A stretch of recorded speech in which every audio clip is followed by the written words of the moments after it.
Muito bem-vindo a mais uma edição do Liderart Talk. Hoje, uma edição especialíssima, se é que eu posso usar esta palavra do jeito que eu a coloquei. Eu estou aqui com um grande amigo, uma inspiração, eu posso dizer assim, desde que eu o conheci há alguns anos atrás. Sempre que eu me lembro de uma pessoa que me inspire à busca do conhecimento, eu lembro dessa pessoa que eu vou apresentar agora, que é o professor Dr. Ivan Durães. Muito bem-vindo, professor. Muito obrigado pelo convite, Gessé. Para mim é uma grande satisfação aqui estar hoje para dialogarmos a respeito da profissão, da trajetória acadêmica, enfim, conversarmos sobre a vida. Ótimo. Professor Ivan, ele me autorizou a chamá-lo pelo primeiro nome, que eu achava muito mais gostoso. Ivan, quando eu te conheci, a primeira coisa que chamou a atenção, talvez as pessoas devam te falar isso, é a sua aparência, né? Porque tem essa barba bem bonita, assim. Eu acho que as pessoas olham assim, eu acho que é a primeira coisa, talvez, que chame a atenção. Depois, fui procurar saber quem era o Ivan e descobri que era um professor, advogado, doutor, pró-reitor, e essas coisas começaram a construir na minha mente quem era o Ivan Durães. E eu nunca te falei sobre isso, mas um amigo meu que um dia fez um curso contigo, viu a nossa foto juntos e perguntou: Uau, você conhece o Ivan? Eu falei assim: eu conheci. E ele disse: esse Ivan, ele é genial, ele me deu aula. E essa pessoa traçou aí inúmeros elogios. E que esses elogios que ele fez na ocasião, à medida que eu te encontrei mais uma ou duas ou três vezes, eu não me lembro exatamente quantas, esses elogios dessa pessoa se consolidaram e eu acabei gostando muito de você.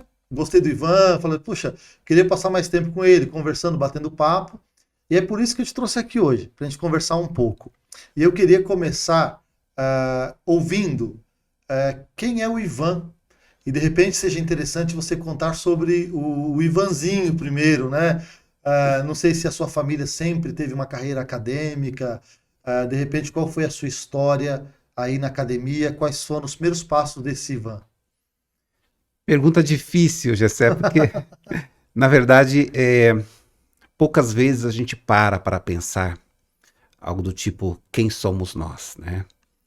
E eu tentaria aqui fazer uma espécie de resumo, sofrido até. Eu diria inicialmente o seguinte: eu sou uma pessoa que gosta de amar. Eu gosto de me entregar de corpo e alma àquilo que gosto. Gosto de me entregar muito à minha família. Então eu sou alguém que ama. E um pouco dessa trajetória, dessa minha perspectiva pessoal, eu posso dizer o seguinte, brevemente. Eu venho de uma família de agricultores que sai do Nordeste do Paraná e vem para São Paulo em busca de novos ares, em busca de oportunidades. E aí o meu pai e a minha mãe, nessa condição de peregrinos de um estado para o outro, me ensinaram muito no sentido de que o nosso lar é o lugar onde está o nosso coração e onde se encontra, sobretudo, a nossa família. Foi a primeira lição que eu recebi dos meus pais, já pequeno. Eu me lembro muito bem deles repetindo isso. Aqui agora é o nosso lar.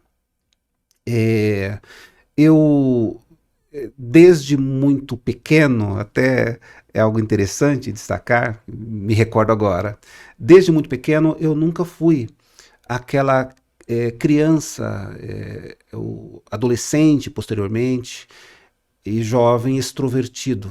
Eu sempre fui bastante introvertido.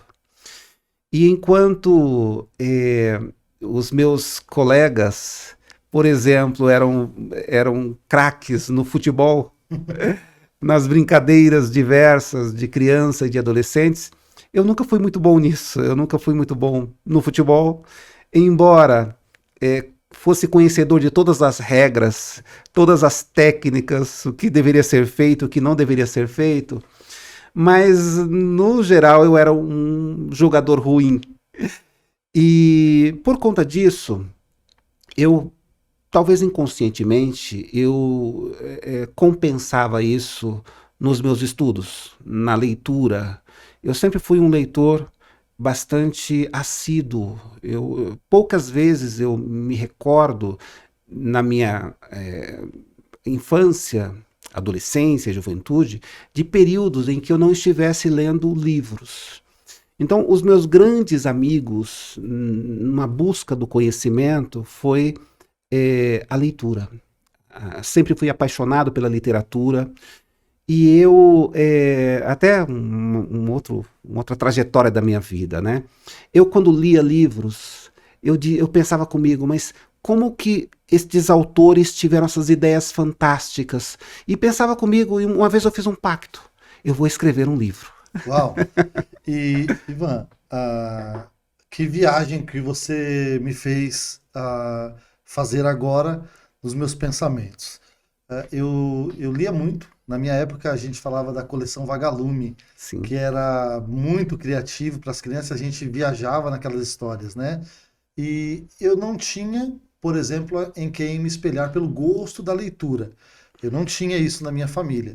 A minha família não tinha universitários. Ó, acho que eu fui da primeira geração de pessoas da minha família que entraram numa universidade. Para você, como é que foi? para mim, foi algo muito próximo à sua trajetória. Na casa dos meus pais, eu fui o primeiro a ter um curso universitário.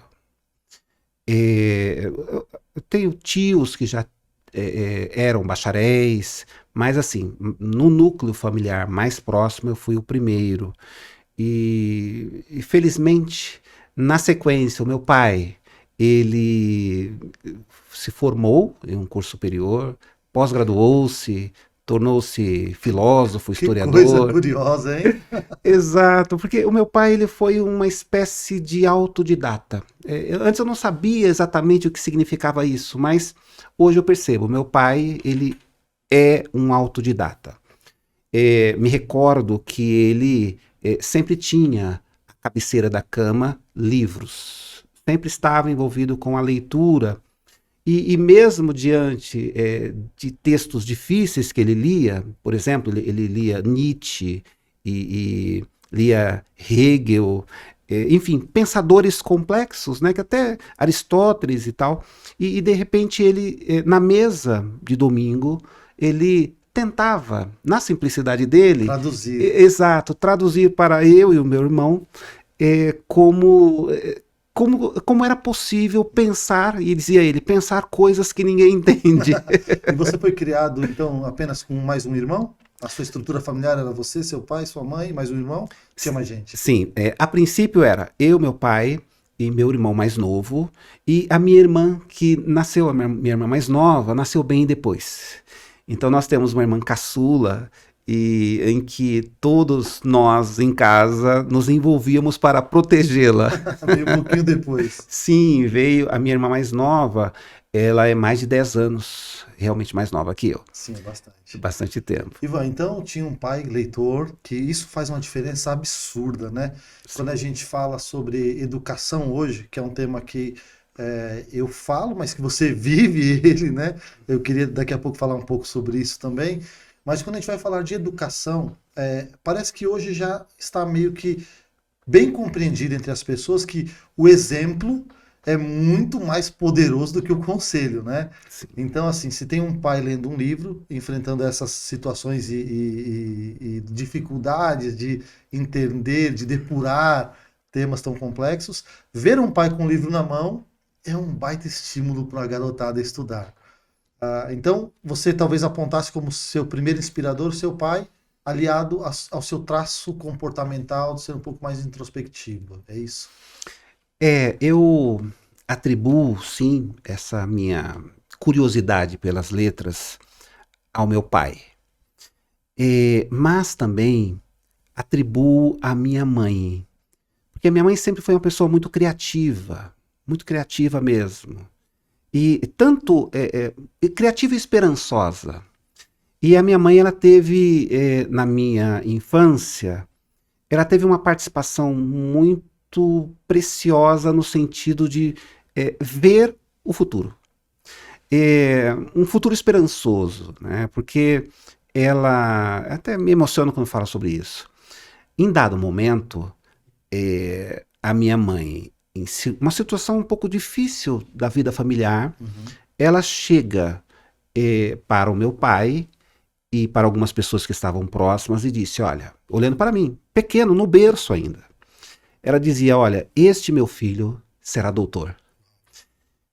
E depois ela foi contando isso, essa história foi se tornando uma história recorrente, porque volta e meia ela dizia, eu falei, quando você estava no berço, que você seria doutor.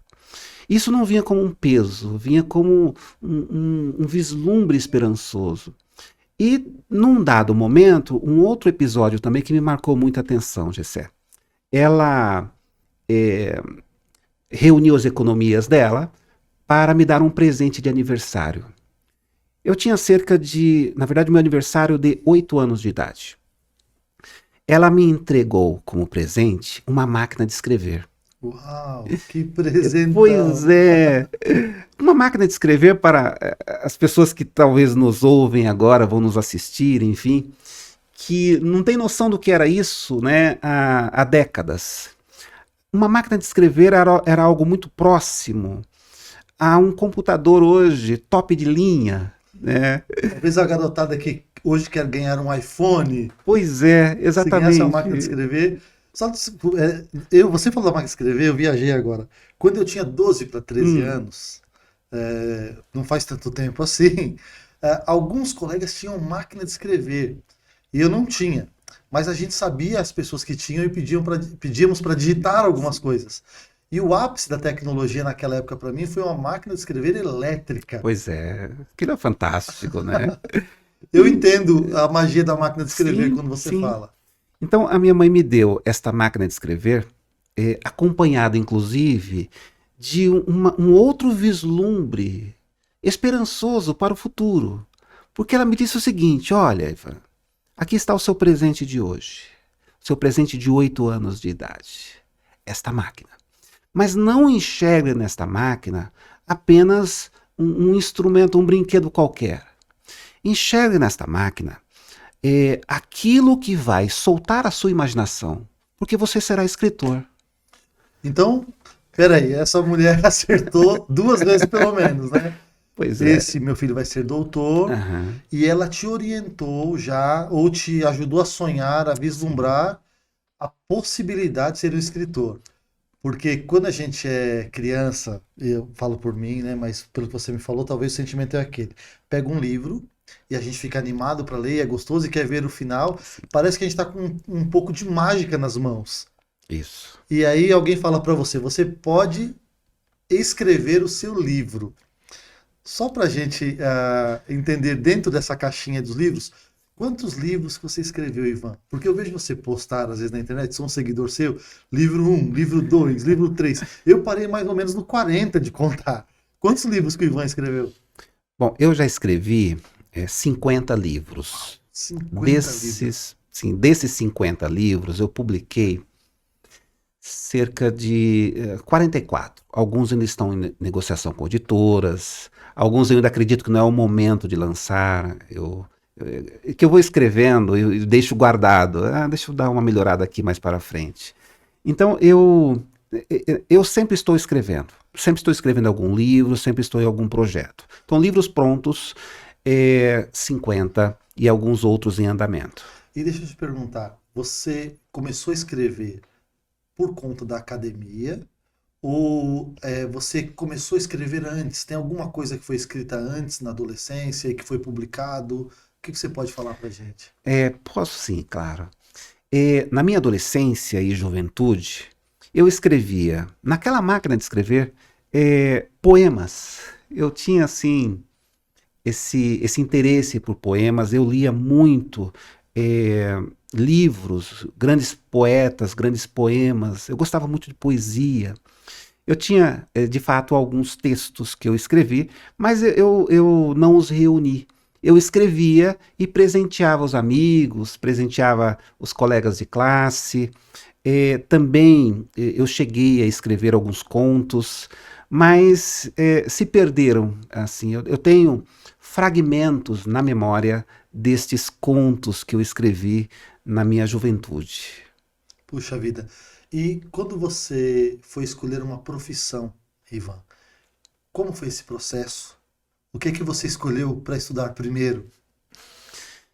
Olha, eu escolhi primeiro o curso de Direito.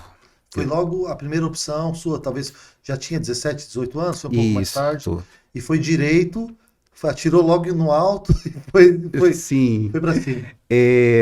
O meu interesse, de fato, desde os 15 anos de idade, era fazer direito. E engraçado porque eu tinha esse interesse de fazer direito porque os grandes poetas que eu lia, os grandes pensadores dos séculos XIX, XVIII, enfim, foram advogados, foram colegas, foram pessoas do direito. Os grandes abolicionistas que muito me chamaram a atenção também eram da área jurídica, os grandes teólogos também circulavam com o direito. Então, foi minha primeira opção. Eu fiz o curso de direito, interessado em ter uma profissão, ter aí um suporte para ganhar o pão honesto. E depois também fiz outros cursos, outras graduações, mas aí eu fiz na sequência teologia por conta de interesses eclesiásticos, mas nunca tive interesse, inclusive, de ser um pastor. Isso é interessante. As pessoas, até a época, diziam: mas você fazer teologia, você quer ser pastor? Não, não tenho interesse. Eu quero ser um livre pensador na área da teologia.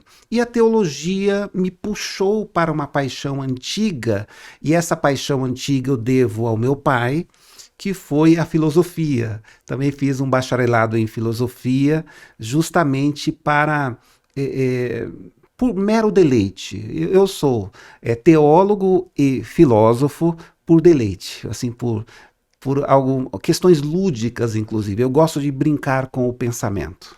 E a sua produção literária hoje, ela permeia essas três casas, essas três ciências, ou você focou mais no direito? A minha produção hoje, ela está equilibrada em 4 áreas do conhecimento. Eu escrevo na área jurídica, então tenho textos jurídicos que, inclusive, Gessé, são citados em decisões nos tribunais. Então, vários dos meus trabalhos acadêmicos na área jurídica são suporte para decisões judiciais. Então, além da área jurídica, eu também tenho livros e artigos, enfim, na área da filosofia. Inclusive, os meus trabalhos na área de filosofia costumam ser bastante citados no Brasil e também fora do país. Eu tenho textos da filosofia que são utilizados em universidades europeias como bibliografia, né, faz parte da bibliografia de alguns cursos na Europa. Além dessa área, também tenho textos na área da teologia, que eu costumo chamar teologia pura, mas também uma teologia histórica. Eu gosto muito da teologia histórica. E ainda eu tenho livros publicados na área das ciências da religião. O, o que te dá mais prazer para escrever, Ivan? Eu acho que para algumas pessoas ainda possam confundir a questão da teologia e a ciência da religião. Talvez se você quiser falar um pouco sobre isso. Mas o que te dá mais prazer de escrever? Olha, é, na verdade, não dá para dizer esse segmento, Uhum, porque eu tenho fases. uhum. Eu tenho épocas em que eu estou escrevendo apaixonadamente sobre teologia. Então, eu me envolvo muito nessas grandes discussões teológicas. Mas também há momentos que eu escrevo sobre direito, filosofia, ciências da religião, e até traçando aqui um diferencial breve, né?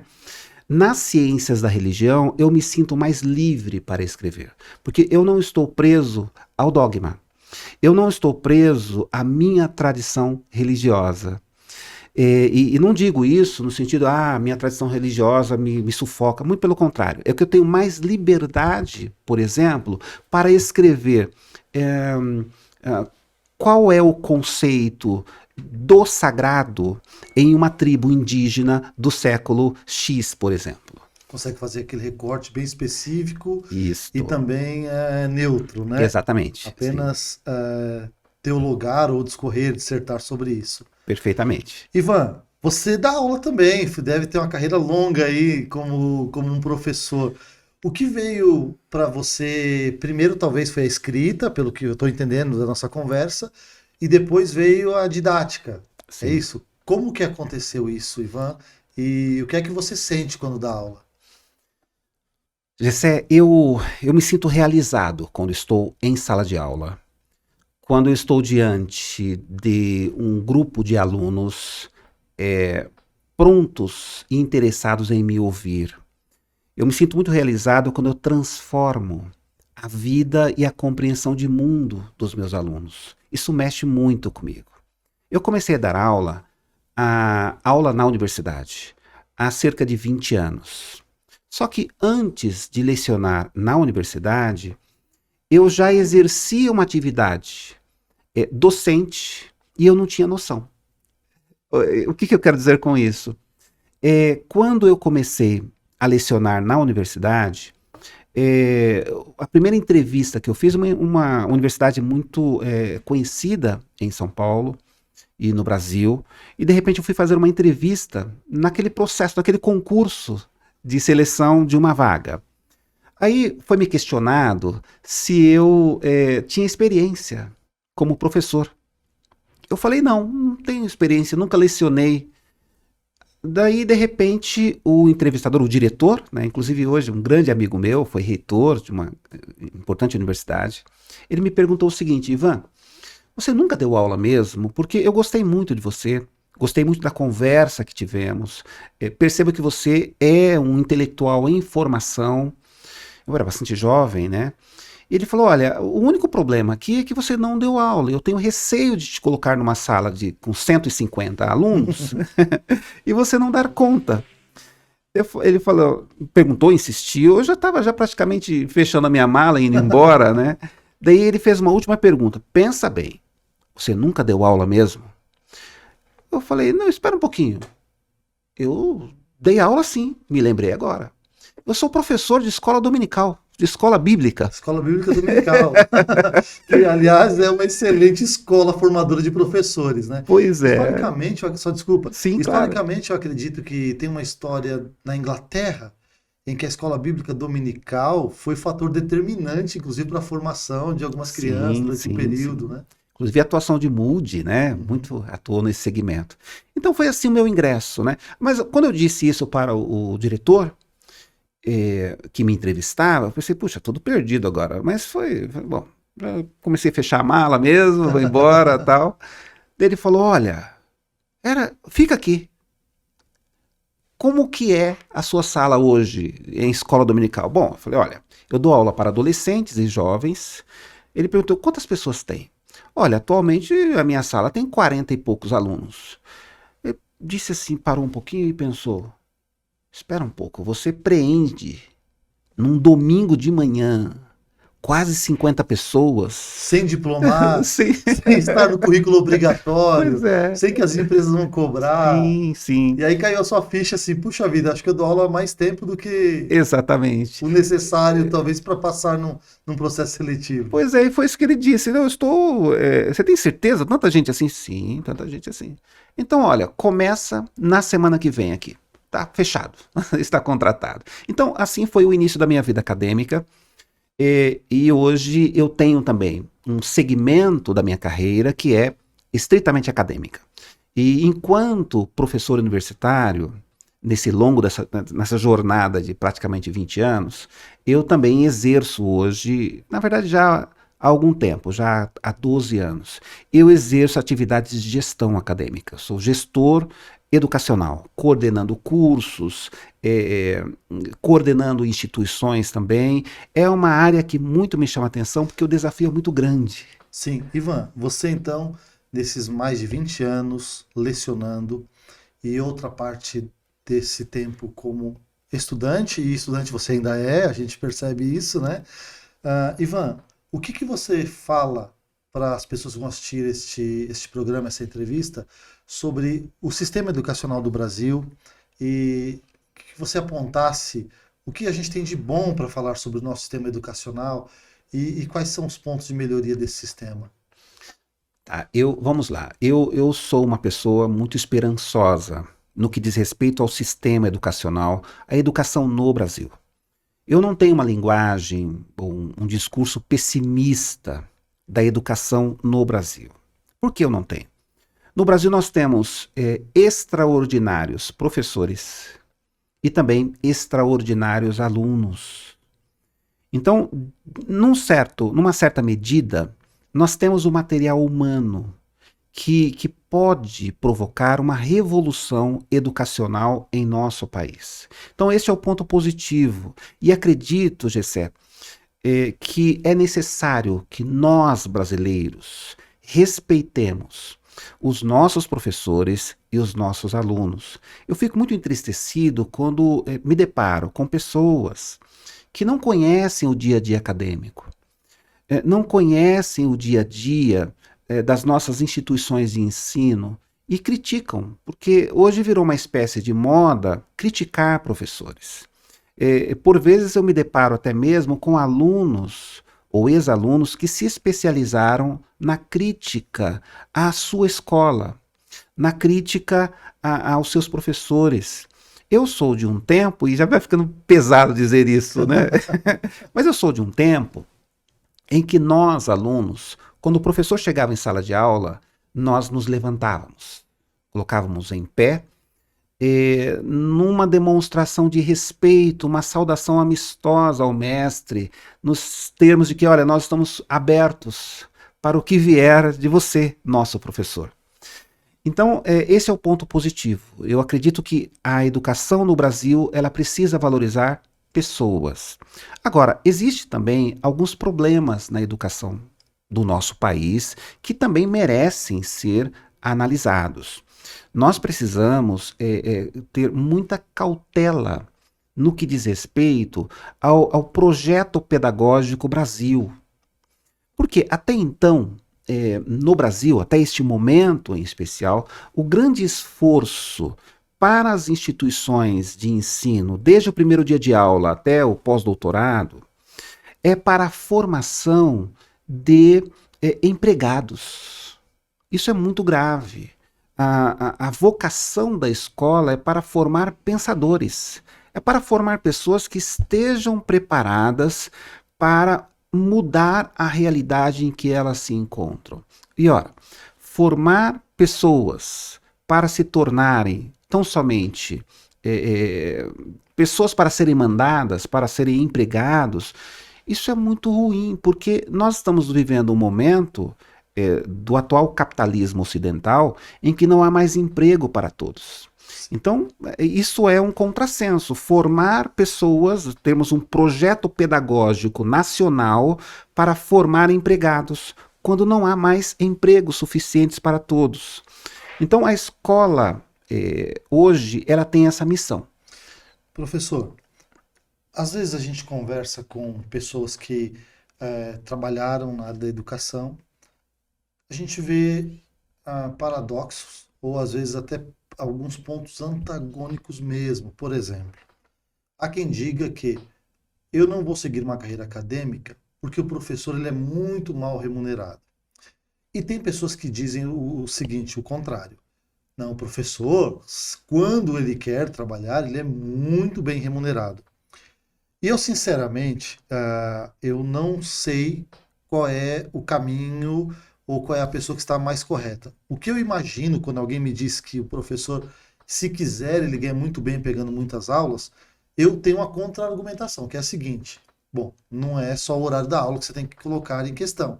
É o horário do preparo da aula, da correção da prova, e do preparo do professor, porque hoje o professor dá aula e às vezes eu dou aula também.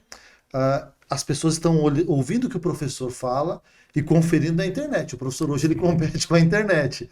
Como é que o professor vai se atualizar, preparar uma boa aula, aplicar esta aula, corrigir adequadamente as provas, nos cursos, obviamente, que ainda aplicam provas, e ganhar bem? Como é que um professor faz isso, Ivan? E o que você acha desses dois pontos extremos que eu te apresentei?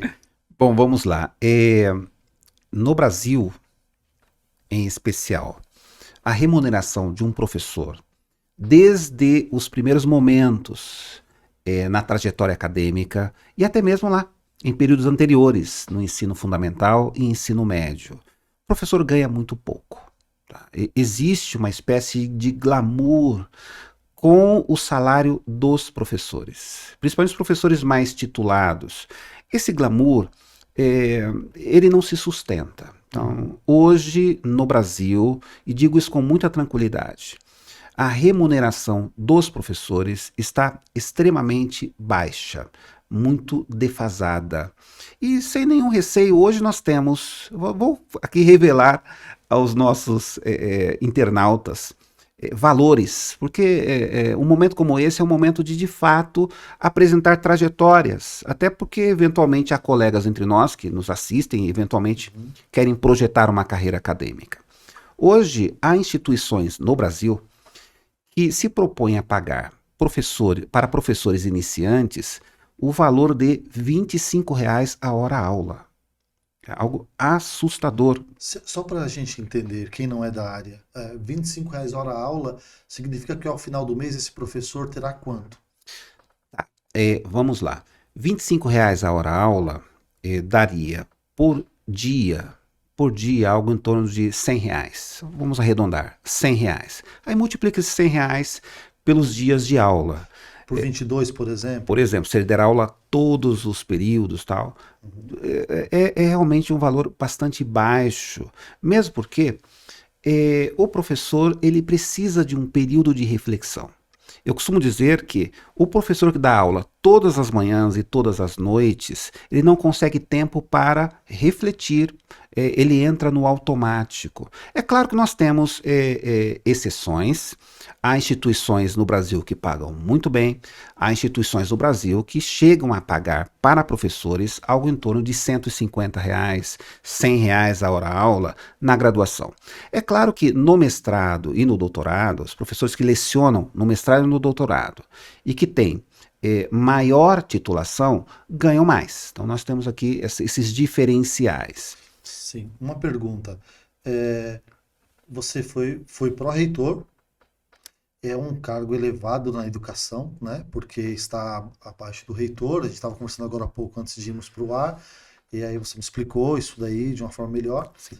E eu queria entender o seguinte: numa função elevada na cadeia da educação, você também viu a busca por talentos.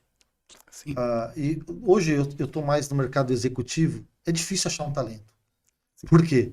Porque o talento ele quer hoje tanto ganhar bem, quanto hoje existe uma preocupação legítima sobre felicidade. Eu preciso ser feliz, eu preciso cuidar da minha família, eu preciso de um tempo para viajar. E hoje, no mundo executivo, fala-se muito sobre home office. As pessoas parecem que não querem mais ir nas empresas. E existem salários bastante atrativos, Sim. mas a concorrência é difícil. Ter uma pessoa que seja boa, que se relacione bem, que esteja atualizada, que tenha um bom network e que queira trabalhar nas empresas que pagam bons salários. Você viveu esse drama na academia? Ou esse drama ainda existe de captar talentos para a educação? Eu me deparo com essa dificuldade, ou drama, como você bem ressaltou, praticamente todos os semestres. Eu ainda sou gestor, sou coordenador de cursos, tanto de graduação, cursos de pós-graduação, e ainda também exerço atividade como pró-reitor e diretor em instituições de ensino no Brasil. E realmente existem salários atrativos no universo acadêmico, bons salários. E estes bons salários, eles demandam profissionais que tenham competências, habilidades que nem sempre é fácil localizar. Então eu já me deparei, volta e meia, eu fico às vezes muito preocupado quando surge uma vaga, tanto de um professor qualificado, ou ainda de um gestor, de um coordenador de cursos, e eu já começo a me preocupar com antecedência, porque nós estamos com esta carência de pessoas no Brasil que atendam competências e habilidades específicas para determinadas vagas. Então, a minha preocupação hoje, inclusive, enquanto gestor, em cursos de graduação e pós-graduação, é de fato, no preparo destes alunos, capacitá-los com competências e lideranças para estas vagas mais atrativas, mais elevadas, que estão, por vezes, abertas no mercado educacional, mas também no mercado extra-educacional. Porque nós também, enquanto professores, enquanto gestores, coordenadores, enfim, nós formamos, sobretudo, pessoas para o mercado de trabalho. E em muitos momentos nós nos deparamos, Gessé, com alunos bastante jovens até, outros nem tanto, mas que não têm a mínima noção do que é o mercado de trabalho. Não têm a mínima ideia do que é lidar com pessoas. E aqui eu observo também que talvez um pouco desse não saber o que é o mercado de trabalho, o que é lidar com pessoas, demonstra também, quem sabe, uma falha na educação doméstica. Porque os pais precisam preparar os filhos para a atividade profissional. Os pais precisam, com urgência, apresentar aos filhos o mundo, a realidade do mundo. Só me permita aqui um parênteses. Eu tenho essa preocupação também com os meus filhos. Eu tenho 2 filhos. Tenho uma filha de 24 anos e o meu filho com 16 anos. Certa vez eu estava em uma grande loja, em um shopping center em São Paulo, e essas lojas de produtos desportivos, multinacional, muito conhecida, e eu estava lá escolhendo um calçado, um tênis.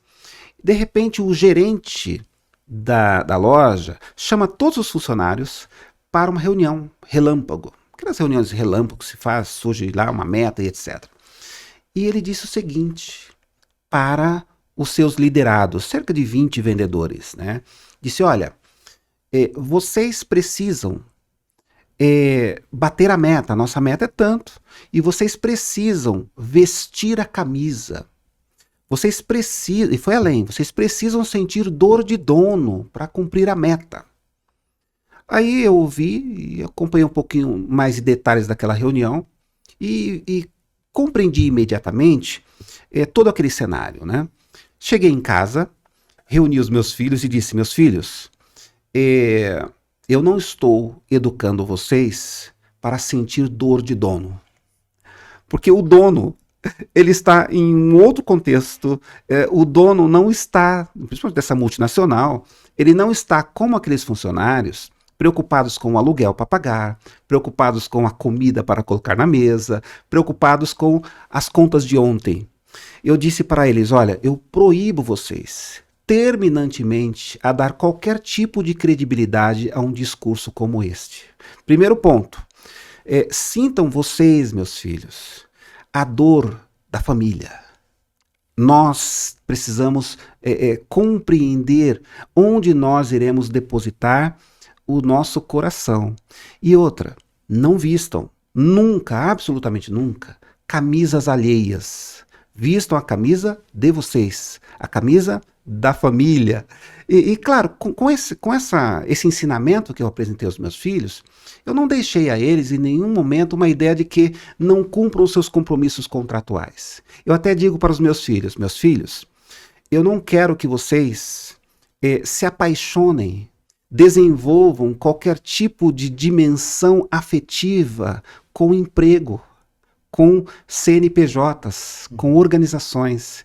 Se você estiver a prestar um serviço profissional para uma organização, você deve atuar com honradez, com responsabilidade, mas saiba, aquilo ali é apenas uma relação contratual e nunca afetiva. Sim, Ivan, eu entendo perfeitamente esse ponto de vista. Eu acredito que no mundo executivo eles têm que criar alguns critérios para atrair esses talentos, para convencê-los a fazer algumas coisas, para criar uma carreira, né? Hoje se fala pouco sobre a hierarquia verticalizada, mas ainda existiu por muito tempo e ainda existe. Então eu tenho que criar lá um cargo júnior, um cargo sênior, um cargo, enfim, para que as pessoas elas ambicionem alguma coisa e tenham um propósito, porque nem todas as pessoas têm propósito, então eles acabam criando isso. É o dito, é o funcionário do mês na parede, né? Sim, sim, Que é uma coisa horrorosa, mas que tem gente que sim, faz isso. E a gente acaba repetindo um discurso que é que bom se a pessoa tem esse pensamento de dono. Só que só o pensamento de dono é insustentável, vai gerar estresse, sim. preocupação, frustração e a pessoa vai acabar sofrendo demais no trabalho. E quando você diz também sobre a questão de vestir a camisa, eu acho que vale a pena dizer o seguinte: as pessoas não são a empresa que elas trabalham. Ótimo. Até Sim. porque tem algumas pessoas que quando se desligam de uma carreira longa em que ela vestiu a camisa, Parece em que que a vida elas acabou. parece que acabou e tem gente que entra em parafuso. Ela não consegue mais se enxergar como indivíduo e que a vida é muito mais do que aquele emprego, do que aquela vaga, do que aquela multinacional. E hoje, algumas pessoas, Ivan, estão abrindo os olhos para isso, e essas pessoas vão palestrar depois sobre propósito, sobre felicidade. E ainda bem que em alguns cursos, hoje superiores, pós-graduação ou executivos, eu tenho visto que este assunto tem sido tratado de uma maneira bem clara e aberta. Seja ético, seja correto, cumpra o seu dever, quando não der mais, seja também transparente. O empregador hoje, ou o diretor, ele tem que ter um olho para essa necessidade, para as idiosincrasias e tal. Sim. E nós, educando nossos filhos desse jeito, eu acho que a gente vai evitar uma frustração muito maior. Ivan, vamos mudar de gaveta agora? Perfeito. O advogado, Ivan, você advoga? Sim. Advogo há 25 anos. Consegue encontrar tempo para advogar no meio dessas vidas todas que você tem? Sim, pelo seguinte, a advocacia nos coloca diante de desafios constantes. E até voltando um pouquinho sobre o preparo do profissional e etc., nós precisamos preparar pessoas para os desafios, para as tarefas. E a advocacia tem muito disso. Eu, na minha trajetória enquanto advogado, eu sempre procuro reservar momentos para o enfrentamento de desafios. Às vezes até mesmo causas perdidas me chamam a atenção, mas puxa, será que está perdido mesmo isso? Vamos lutar e envolver equipes também diante de projetos, que eventualmente o projeto é um processo, eventualmente o projeto é evitar que um processo ocorra. Isso é muito desafiador. E eu aprendi desde os primeiros momentos na universidade, enquanto aluno, que o advogado é aquele que não mede esforços para solucionar problemas. Isso é desafiador, isso é demais para mim. E você, como advogado ou como professor, você é procurado por executivos para dar o seu parecer ou para que você faça uma mentoria em algum momento? Fala assim, Ivan, estou com um problema que eu não estou enxergando aqui a solução, me ajuda. Como que acontece isso na sua vida, Ivan? Sim, eu sou muito procurado, tanto pelo mercado, executivos do mercado, hoje no sentido de consultoria para evitar aquilo que nós chamamos de passivo judicial. Porque o passivo judicial, seja ele trabalhista, tributário, de consumidor, enfim, esse passivo trabalhista, ele é algo muito complicado para as organizações. E cada vez mais as organizações perceberam que o aumento do passivo judicial impacta diretamente na competitividade. Por quê? Se eu tenho uma organização com um passivo trabalhista, por exemplo, ou um passivo judicial em geral, muito significativo, isso vai impactar no preço do produto dela. Então, se ela tem um preço elevado porque precisa atender ou pagar processos judiciais, ela se torna também uma organização não competitiva em relação às concorrentes. Então, eu tenho orientado hoje esse cenário de empresários e gestores também, executivos de um modo geral, a reduzirem o passivo judicial, mas isso como questão para ontem. Questão urgente. Então, é uma linha de atuação que eu tenho já abraçado há alguns anos e me sinto muito feliz nesse sentido. E você faz um exercício que eu imagino que deva fazer, que o executivo, às vezes, de médios negócios e pequenos, são muito imediatistas, né? Quando você aponta um risco jurídico ou essa ideia de passivo jurídico, parece que é um bicho que a gente não quer enfrentar, né?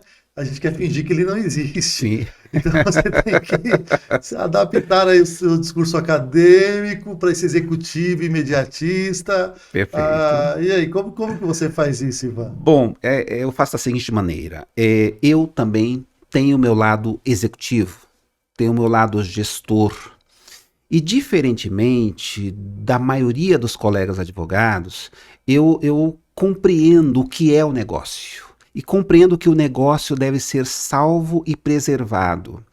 Eu não sou daqueles advogados, Gessé, que aquele estereótipo do advogado do passado, que bate na mesa, fala grosso, essa coisa toda, porque eu sei que no contexto, na cabeça dos executivos, eles trabalham com resultados.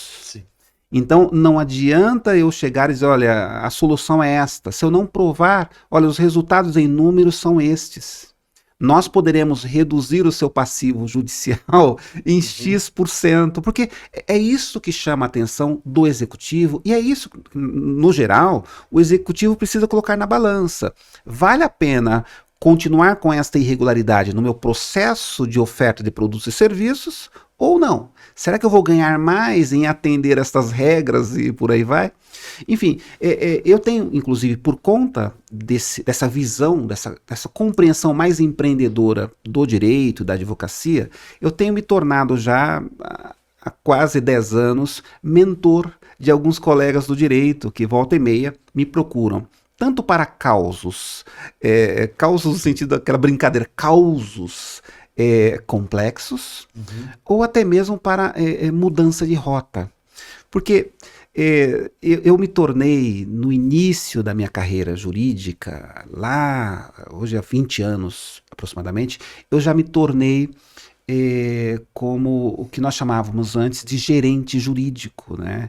Então eu tinha sob minha responsabilidade uma equipe que era algo em torno de 300 pessoas, 200 advogados, 100 estagiários, coordenando e dirigindo um dos maiores escritórios do Brasil na área do direito, né? Então lá eu também tive esse treinamento, inclusive, de gerir, lidar com equipes, principalmente em circunstâncias conflituosas. Se você me permitir, eu até gostaria aqui de render um tributo a um grande gestor jurídico, um visionário, que há quase 30 anos já via que a advocacia era um negócio a ser pensado sob a técnica da administração. Eu me refiro aqui a Frazão Mendes, um dos mais espetaculares executivos do direito, da advocacia de massas, como nós falamos, do nosso país. Que bom, belo tributo. Eu hoje ouço bastante as palavras governança, governança corporativa, compliance, redução de riscos, e geralmente, ou quase sempre, é bom ter um advogado, né? Nessas equipes ou no topo de uma cadeira de governança corporativa e compliance, para nos ajudar a entendermos esses riscos e como lidar com eles. Então, eu imagino que sim, você deve ser muito procurado E acredito que quem ouvir essa conversa e olhar para a ciência do direito, para essa área de estudo tão respeitada, e tentar entender gestão nisso, direito como um Assim, negócio, eu acredito que isso tudo vai fazer sentido e a pessoa vai preencher uma lacuna muito grande no mercado. Ivan, você então, nessa experiência acadêmica, pessoal, familiar, corporativa, é um escritor, está com um trabalho bonito na internet também, que eu tenho acompanhado, porque você consegue, com alguns segundos, tratar de alguns temas pesados do ponto de vista do direito e com humor. Né? sim, sim. Como que surgiu essa ideia, Ivan? E o que você tem visto depois que aplicou essa ideia no seu Instagram? Olha, eu estou realmente trabalhando com essa perspectiva de apresentar conceitos do direito complexos em 1 minuto. E Ou no você fala, máximo, não assim. pode, caríssimo. Se você dá um sorriso, acho Não que todo mundo quer ver o pode. próximo ali. Então, foi um projeto que surgiu com uma brincadeira no escritório. Eu estava no escritório, aguardando uma audiência que estava atrasada. E aí você fica um pouco tenso, porque a audiência atrasa e tal. Aí eu peguei o celular e comecei a brincar, como se eu estivesse apresentando um programa, alguma coisa assim, e simplificando aquilo que iria acontecer na audiência. Daí eu gravei o vídeo, veio a ideia e eu coloquei o vídeo no ar. Teve uma recepção muito interessante no Instagram e também no TikTok. Eu tenho vídeos no TikTok com mais de 6 milhões de visualizações. Uau. E lá o público, né, que me alcança, que me acompanha, são jovens.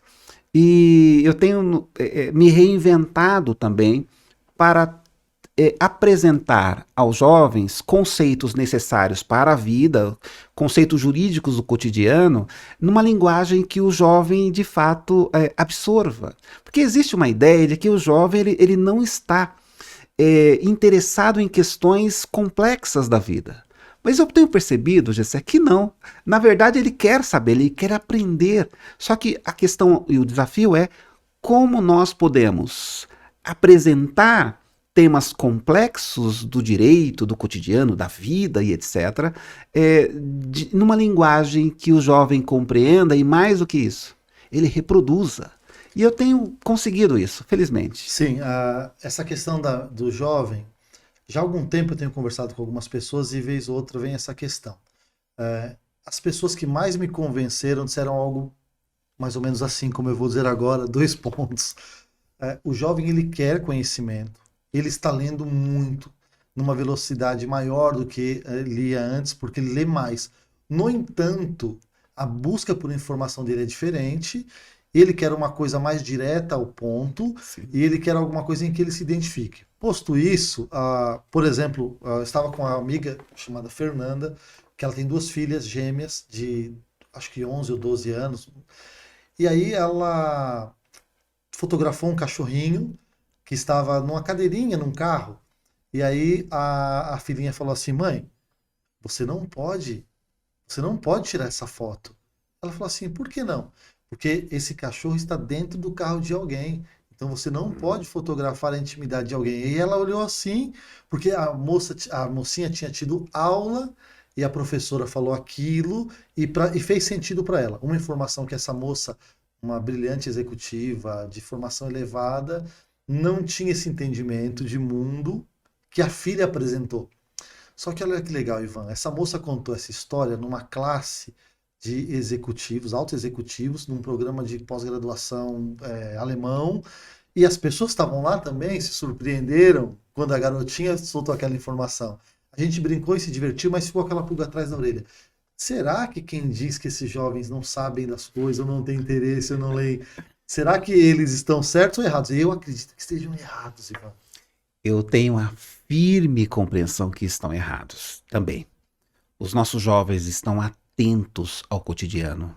As nossas crianças hoje são mais especulativas, querem saber de fato o porquê. Os adolescentes idem. Então, como eu disse no início, eu sou muito otimista com pessoas, com o brasileiro, com os nossos conterrâneos. E eu tenho muita esperança na nossa juventude.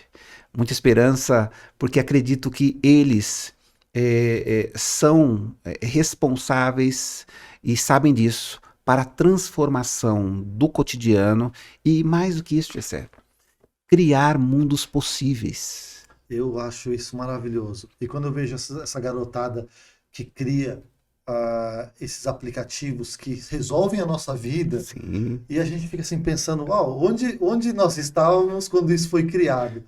Então vejo a Revolução do Vale do Silício lá nos Estados sim, sim, Unidos, e vejo alguns casos aqui no Brasil, a gente começa a imaginar um mundo que foi feito graças à ruptura do pensamento desses jovens, graças ao espírito, né, mais aventureiro e com menos medo de errar. pois Não é, é? Porque sim, nós temos medo de errar. Eu fui criado para ter medo de errar. sim, Agora vem uma geração aí que não tem medo de errar. Eles abrem uma empresa, não der certo, eles fecham e eles vendem essa empresa por sim. alguns bilhões de dólares e começam outro negócio que não tem nada a ver. Nós fomos criados para dar a resposta certa e acreditando que a resposta certa era apenas uma. Exatamente. Esses jovens não, eles param para pensar, mas para um pouquinho. Por que somente essa resposta? Vamos pensar de uma outra maneira. Então, há muita criatividade no ar. Esses vídeos que você falou há pouco, que eu tenho feito, eu preciso confessar aqui. Eu parei para ouvir os jovens. Quando meu filho de 16 anos disse, pai, eu vou abrir um TikTok para você. Para que você coloque esses vídeos do Insta, que tem um. Meu filho falando, olha só, o público do Instagram é um outro público. Mas vamos agora abrir um TikTok. Eu vou abrir agora para você. Eu tô pedindo para você abrir, você tá me enrolando. Porque eles são muito disso. Vamos, tá? São imediatistas e tal. Eu vou abrir.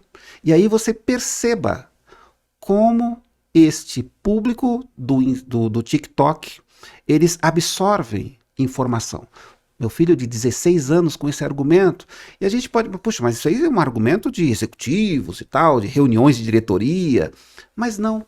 E eu noto que essa juventude já tem essa noção do que é público-alvo, do que é persona, Do que é retorno sobre pois investimento. é, sim, perfeitamente. Então eu parei Uhum. é, para ouvir vídeos do TikTok, para ouvir a juventude produzindo conteúdo, produzindo cultura.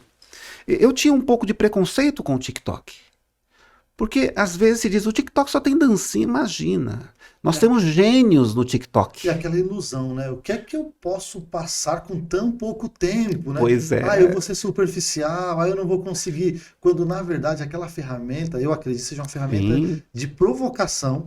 Você sim, coloca lá, a pessoa vai ter acesso à informação, e obviamente, quando você apareceu o Ivan Durães falando sobre aquele assunto, alguém vai procurar saber quem é Ivan Durães, vai encontrar informações sim, e vai encontrar material, vai encontrar ali elementos que não deu tempo de mostrar no TikTok, mas que o TikTok foi sim, uma janela, uma sim, porta, como queira. isso mesmo. E também há algo muito bonito nessa juventude, que é a capacidade de questionar e dizer até em alguns momentos eu não concordo com você. E não concordo por este e este motivo. Sim. Isso é um tesouro que nós temos nas mãos e não podemos desestimular esta juventude. E a nossa missão de não desestimular essa juventude que chega até nós começa em casa. Nós temos, e eu sou um testemunho disso, aqueles estímulos que os meus pais me deram quando criança, quando adolescente, de certa maneira, ou melhor, em toda a sua dimensão, é, é, me fez o que eu sou hoje, fomentou o que eu sou hoje. E nós precisamos desse cuidado com as nossas crianças, com a nossa juventude, e não no sentido de querer podá-las, mas é, demonstrar para essa juventude que mundos possíveis podem ser construídos por esse impulso em cada um deles. Muito bem, Ivan. O papo tá muito bom. Puxa vida, eu acho que a gente podia marcar um outro dia para fazer um outro papo focado em alguns desses temas que nós tocamos aqui. Será um Mas, prazer. obrigado. Mas eu tenho que te fazer uma pergunta antes da gente terminar, Sim. que é a pergunta que algumas pessoas vão responder aqui nessa mesa. Para você, Ivan, o que é liderança? Para mim, de bate-pronto, De bate-pronto, quase que um ping-pong. sim. Liderança para mim é a arte de influenciar pessoas a partir de tarefas possíveis. É isso que eu penso sobre liderança. E cada líder, ele tem a responsabilidade de ser honesto com os liderados e honesto também com o projeto que ele abraçou para colocar em prática. Muito bem. Ivan, muito obrigado. Foi um papo muito gostoso. Tenho certeza que vai inspirar muitas pessoas. Nós acabamos de conversar aqui com o Dr. Ivan Durães, numa conversa muito provocante e inspiradora. Um abraço a todos vocês. Tenham muito sucesso e bons negócios.